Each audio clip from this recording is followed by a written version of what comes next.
오늘 본문 9장 8절부터 10장 4절까지의 말씀은 북이스라엘과 남유다로 나뉜 상황에서 에브라임과 사마리아 주민, 즉 북이스라엘이 계속해서 교만하고 완악한 자세를 취하고 있는 말씀입니다. 이들의 마음이 교만하다, 완악하다 일컬어지는 이유는 자신들의 능력을 그들 자신에게 두기 때문입니다. 다르게 말하면 구원의 능력이 자신들에게 있다고 여기고 있는 것입니다. 하나님의 백성이면 하나님께 기대서 주님 살려주세요. 주님 구원의 은혜를 베풀어 주시옵소서 라며 하나님을 의지해야 합니다. 하지만 오늘 본문 9절과 10절에 나타난 에브라임과 사마리아 주민들, 즉 북이스라엘은 그렇지 않았다는 것입니다. 북이스라엘의 현 상태는 바로 과신입니다.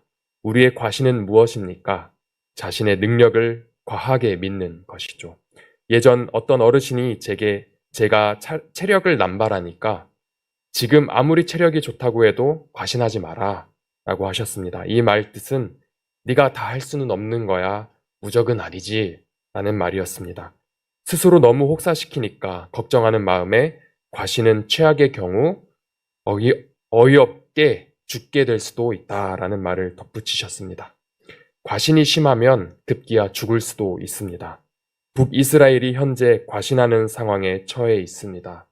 어떤 상황에 처했을 때 주님이 어떻게 할까요? 먼저 주께 여쭙기보다 어떤 일에 노련하거나 숙달된 사람일수록 저지를 수 있는 쉬운 실수는 나 잘해 입니다. 믿는 사람들이 나 잘해에 빠지는 순간 교만은 시작됩니다.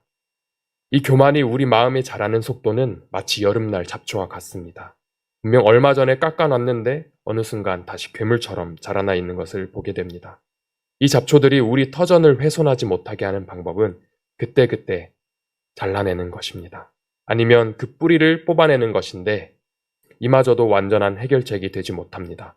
뿌리를 뽑는다 해도 생장점이 남아있거나 잡초 씨앗이 옆 동네에서 날아올 수도 있습니다. 아름답게 가꾸어진 내 정원에 싹 틔우는 것을 방지하는 방법 중 하나는 흙 위에 멀칭을 하는 것입니다. 나무 껍질 조각들을 흙 위에 덮던지 검은색 비닐로 덮던지 완전히 밀봉하여서 잡초의 양분이 되는 물이나 햇볕이 닿지 못하게 하는 것입니다. 근데 이 교만은 잡초 같다고 말씀드리는 이유는 아무리 노력해도 꾸준한 관리를 하지 않으면 내 마음의 정원이 방치되어 다시 내가 원치 않는 풀들로 무성해져서 내가 원하는 꽃이나 나무가 자라는 것을 방해하고 또 이 상태로 계속해서 두면 더 심해져서 이 정원은 꽃과 가실나무는 사라지고 그 위를 괴물 같은 잡초들이 뒤덮게 된다는 것입니다. 교만이 바로 이와 같습니다. 나 자래가 바로 이 교만의 씨앗이죠. 오늘 본문에 나온 북이스라엘이 이런 심각한 상황에 놓여 있음을 알 수 있습니다. 9장 9절과 10절입니다. 모든 백성 곧 에브라임과 사마리아 주민이 알 것이오늘 그들이 교만하고 완악한 마음으로 말하기를 함께 읽습니다. 벽돌이 무너졌으나 우리는 다듬고 뽕나무들이 찍혔으나 우리는 백향목으로 그것을 대신하리라 하는도다. 아멘. 이전엔 벽돌이었으나 그게 무너지면 더 좋은 다듬은 돌로 쌓을 것이고 뽕나무가 찍힌 자리에 훨씬 좋은 백향목을 심을 거야 라고 말하고 있습니다. 이 말은 북이스라엘이 우리가 망해? 만약에 우리가 망한다고 해도 우리는 그 시련을 충분히 극복하고 전보다 더 좋게 만들 거야. 우린 능력 있어 라고 하는 것입니다. 하나님께서 경고하신 이유는 하나입니다. 하나님께 돌아와 하나님께 기대길 원하신 것입니다. 그러나 하나님의 기대와는 달리 북이스라엘은 자신들의 교만을 명확히 확인시켜주는 계기가 됩니다. 하나님께서 지금 북이스라엘에게 원하시는 것은 하나입니다. 하나님께로 돌이키는 것, 하나님께로 돌아오는 것, 하나님의 백성으로 하나님을 의지하는 것, 자신들에게 집중시켰던 관심을 하나님께 다시 드리는 것, 이것이 바로 하나님께서 원하시던 것입니다. 이렇게 하나님께서 관심과 사랑을 거두시지 않으신 것도 은혜입니다. 하나님께서 포기치 않으심 그 자체가 은혜입니다. 포기하지 않으시기 때문에 경고도 하시고 징계도 내리시는 것입니다. 이 또한 하나님의 사랑입니다. 자기 백성을 바른 길로 인도하시고자 함이기 때문입니다. 학교에서 학생이 가장 슬퍼할 때가 언제일까요? 누구도 자기에게 가르쳐주지 않고 잘못된 것을 잘못된 것이다 알려줘야 하는데 모두가 지쳐서 포기한 상황. 한마디로 무관심한 것 아닐까요? 징계의 단계가 희망적인 것은 아직 회복의 여지가 남아있다는 것입니다. 하지만 오늘 북이스라엘은 이 수준을 넘어서 심각한 상황에 있음을 알 수 있습니다. 본문 13절에 그리하여도 그 백성이 자기들을 치시는 이에게로 돌아오지 아니하며 만군의 여호와를 찾지 아니하는도다. 아멘. 하나님의 징계에도 반성이 없던 북이스라엘의 모습을 보게 됩니다. 끝내 하나님께 돌아오지 않고 하나님을 찾지 않는 북이스라엘의 모습입니다. 하나님을 더 이상 찾지 않게 된 북이스라엘의 모습은 어떠했을까요? 나라 전체가 구부러졌습니다. 선지자는 거짓말을 가르치고 백성은 경건하지 않고 악을 행하며 고아와 과부를 긍휼히 여기지 않습니다. 하나님을 찾지 않는 북이스라엘의 교만이 자멸하고 있습니다. 나 잘해 라고 했지만 하나님을 의지하지 않았던 그들의 결말은 사회 전체가 회복 불능의 상태에 빠지게 되었습니다. 그들의 자멸은 또한 그들의 무능보다 하나님의 징계에 의한 것입니다. 하나님의 백성들이 하나님을 떠난 결과가 이렇습니다. 오늘 본문 9장 19절부터 21절은 인간들이 하나님의 법을 떠난 교만의 끝을 보여줍니다. 형제를 아끼지 아니하며 아무리 움켜쥐어도 배부르지 못하여 자기 팔에 있는 살을 먹게 될 것이다.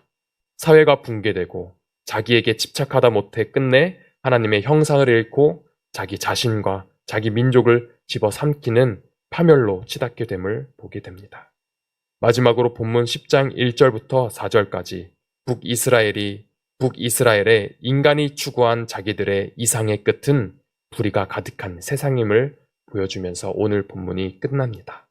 오늘 본문을 통해 하나님께서 하나님을 떠난 교만의 결과가 얼마나 참담한지 말씀하고 계십니다.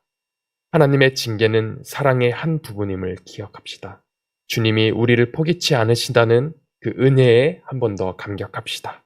내게 하나님의 사랑의 징계가 내려질 때 내 아름다운 정원의 교만이라는 잡초를 제거하기 위해 매일같이 노력합시다. 그래서 다시 하나님께 영광 돌리는 우리의 개인과 공동체가 되기를 소망합니다. 기도하겠습니다. 은혜가 무궁하신 하나님 아버지 감사합니다. 오늘도 하나님을 바라보게 하시고 하나님을 의지하게 하시니 감사합니다. 우리의 매일이 나를 낮추고 남을 더 낮게 여기며 하나님의 영광을 위해 자기의 일을 돌보고 또 다른 사람들의 일을 돌보는 서로가 서로를 돌보는 공동체 되게 하옵소서. 주님, 우리는 인간의 육체라는 한계에 가로막혀 말씀을 가까이 한다면서도 자신을 더 사랑하는 실수를 범하고 있습니다. 이것이 교만인 걸 알면서도 우리는 같은 실수를 반복합니다. 주님, 그럼에도 다시 눈을 들어 주님을 보게 하사 내 안에 있는 교만의 싹을 성령의 치유의 손길로 잘라주시고 하나님을 사랑하는 마음을 회복시켜 주시옵소서. 그래서 내가 회복되고 공동체가 회복되고 교회가 회복되게 하옵소서. 주의 나라를 완성시킬 하나님의 백성으로 굳건히 세워주실 줄 믿고 의지하오며 예수님의 이름으로 기도드리옵나이다. 아멘. 하늘에 계신 우리 아버지여, 이름이 거룩히 여김을 받으시오며 나라가 임하시오며 뜻이 하늘에서 이루어진 것 같이 땅에서도 이루어지이다. 오늘 우리에게 일용할 양식을 주시옵고 우리가 우리에게 죄 지은 자를 사하여 준 것 같이 우리 죄를 사하여 주시옵고 우리 시험에 들게 하지 마시옵고 다만 악에서 구하시옵소서. 나라와 권세와 영광이 아버지께 영원히 있사옵나이다. 아멘.